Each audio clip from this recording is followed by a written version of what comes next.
Bienvenidos a Intermediate Spanish 2 and to this brief overview of the course's content and design. Aside from the intro and conclusion weeks, Spanish 202 is organized around 4 thematic modules. Following are some of the major themes and big questions for each one. Module 1, Vistas y Viajes.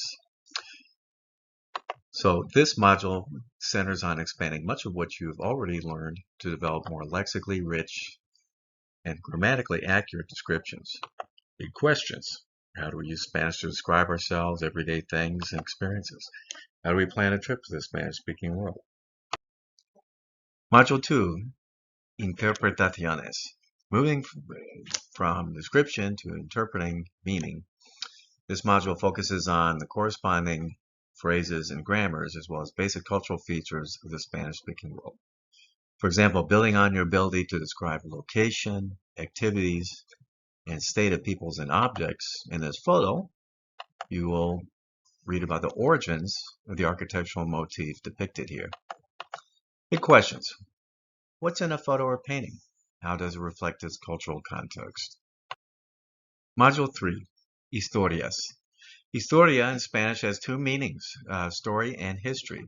Focusing on popular tales from Hispanic America, you will critically examine the history of conquest and colonization in light of the oral traditions of indigenous Americans and Afro-Latinos.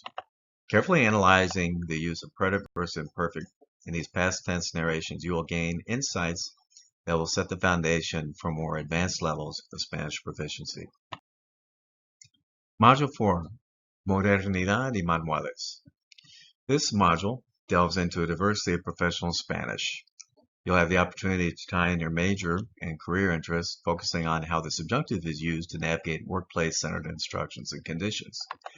We'll also continue to study tense and aspect, exploring use of present versus imperfect in a variety of text types, comparing past and present cultural products, practices, and perspectives in Spanish-speaking cultures. The use of the Spanish future and conditional tenses, will and would, also figure prominently in this module theme and will round out your foundation in all time frames. Big questions. What is the sort of Spanish required for tomorrow's workforce? How have the products, practices, and perspectives of Spanish-speaking cultures changed in the age of globalization?